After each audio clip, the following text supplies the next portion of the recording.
Bien-aimés dans les Seigneurs, salut, c'est votre frère Guy Tichik Kaloumé. Nous revenons encore pour la suite. Nous n'avons pas encore terminé sur la définition. Nous étions sur la deuxième définition. Nous avons lu le verset 2 Rois chapitre 17 verset 35 et Ésaïe chapitre 46 verset 6. Je pense qu'il y a beaucoup de questions qui parlent de cela. Beaucoup peuvent faire de recherches pour trouver encore d'autres versets bibliques. De comment est-ce que l'homme pouvait créer son propre Dieu. Nous avons vu de Dieu de Baal, comment on les a créés. Et comment ils ont créé de dieux qui ne parlaient pas, qui n'écoutaient pas. Mais on pouvait les adorer. Alors ça c'est une religion. Mais à l'époque de l'Ancienne Alliance, on n'appelait pas ça religion, mais on appelait déjà ça des dieux, seulement de Dieu. Et les rites et les cérémonies liées à ces dieux-là, c'est ça ce qui plus tard a été appelé religion. Lorsque Dieu crée un contact avec l'homme, cela n'est pas appelé une religion, mais plutôt une relation. Vous voyez un peu la différence. Et c'est lui-même qui fixe les règles. Quand lui crée un contact avec l'homme, il crée une relation, non pas une religion.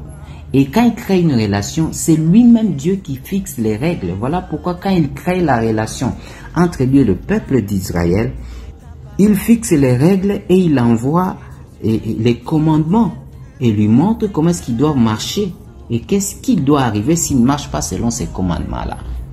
Mais lorsque c'est l'homme qui crée une religion, une relation, cela est appelé religion. Et c'est l'homme lui-même qui fixe les règles, et c'est lui-même qui fixe les dogmes, et il fixe les croyances. Ça commence ici jusque là. Nous, dans notre religion, nous ne portons pas ça, nous ne mangeons pas ça, nous ne pouvons pas être comme ça. Nous, dans notre religion, vous ne pouvez pas voir la figure de la femme, vous ne pouvez pas dire ça, et pendant la menstruation de la femme, nous ne pouvons pas la voir et doit être cachée. Ça, c'était des normes que l'homme crée, quand l'homme crée, et quand il crée une relation, c'est quand l'homme crée qu'on appelle ça la religion. Vous allez voir, toutes les religions aujourd'hui sont liées aux dogmes et aux principes qui ont été créés par les humains. Les humains ensemble, ils se disent, dans notre religion, nous allons accepter ça, pas ça, pas ça. Alors, la religion, c'est une juste sorte d'assemblage de dogmes et principes qui ont été créés par l'homme en vue de se mettre en relation avec une divinité. Mais pourrons-nous dire que cet assemblage de dogmes peuvent les amener à être véritablement en relation avec le vrai Dieu? Je dirais non, parce que Dieu ne peut pas se laisser mener par un humain. Dieu ne peut pas accepter que l'humain fixe des principes, croyances, dogmes par lesquels Dieu aussi doit suivre. Dieu ne peut pas être mené comme un enfant par un homme qui fixe et lui dit, voici Dieu, toi tu dois faire ça, ça et nous devons faire ça pour toi. Ça ne peut pas se faire. C'est pourquoi nous disons que la relation entre Dieu et l'homme n'est pas appelée religion, mais plutôt, quand je parle entre Dieu et l'homme, nous voyons notre Dieu créateur, Jésus-Christ.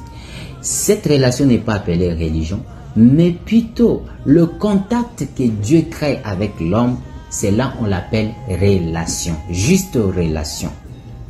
Et plus tard, Dieu va créer, on va voir ça, il va créer un cadre de concertation de cette relation et il va lui donner un nom. Et ce nom qu'il a donné à ce cadre de concertation n'a jamais été dit que c'était une religion. Nous allons y arriver. Que Dieu nous bénisse. Nous sommes toujours ensemble. On continue. Nous devons savoir que la religion est liée à un Dieu créé par l'homme. L'homme lui-même, il a créé lui-même ces dieux-là parce que ses envies et ses désirs devaient être satisfaits. Nous prenons l'exemple du veau d'or dans les déserts. Quand les Israélites voulaient copier tout ce que font les autres peuples et qu'ils se disaient, ils voyaient comment en Égypte, quand il s'agissait de la sécheresse, il y avait un Dieu qu'on devait invoquer pour que ce Dieu-là puisse leur donner la solution à ce problème-là. Alors quand ils se retrouvent que Moïse est parti, ils se disent, nous devons aussi chercher un Dieu et lui donner l'attribution et lui donner les mérites du fait de sortir de l'Égypte jusqu'ici où nous sommes. Alors ils se sont dit, ils ont appliqué Ésaïe chapitre 46 verset 6, c'est qui dit que ils versent l'or de leur bourse et pèsent l'argent à la balance. Ils payent un orfèvre pour qu'il fasse un Dieu. Ils l'ont fait. Ils ont versé leur or et à la demande d'Aaron. Et ils ont fait un Dieu, un veau d'or. Bien aimé, à ce moment-là, les Israélites avaient créé une religion et ils ont mis des principes. Pour l'adorer, il faut faire ça. Il faut faire attention. Notre Dieu, si de veau d'or, n'aime pas que les femmes qui sont dans le menstru puissent s'approcher de lui. Donc, ce sont des principes qu'ils ont mis et personne ne peut s'approcher de notre Dieu ici, veau d'or, s'il n'a pas porté ça. Ce sont des hommes qui ont créé. Ils ont créé des principes et des dogmes pour juste ces dieux-là. Et c'est après, quand Moïse est venu, nous avons vu que Dieu a rejeté cette religion-là qu'ils avaient créée. Mais plutôt, Dieu avait déjà créé une relation avec eux. Il manquait les principes que Dieu devait fixer. C'est pourquoi il avait demandé à Moïse de monter pour prendre les principes et pour prendre les règlements, pour prendre les ordonnances qui vont conduire la relation entre Dieu et les hommes. Mais seulement les hommes étaient très pressés pour créer leurs propres règlements et principes et ils ont créé un Dieu. C'est là la religion. Mais ce que Moïse est allé faire sur la montagne, c'était pas créer une religion, mais pourtant, c'était c'était pour créer une relation et qui devait être fixée avec des principes que Dieu lui-même avait déjà dit. Bien-aimés dans le Seigneur, ici nous allons aller à la troisième définition qui est la définition selon la Bible. Je pense sur la définition selon la Bible, nous allons lire Jacques chapitre 1, Jacques chapitre 1 au verset 27.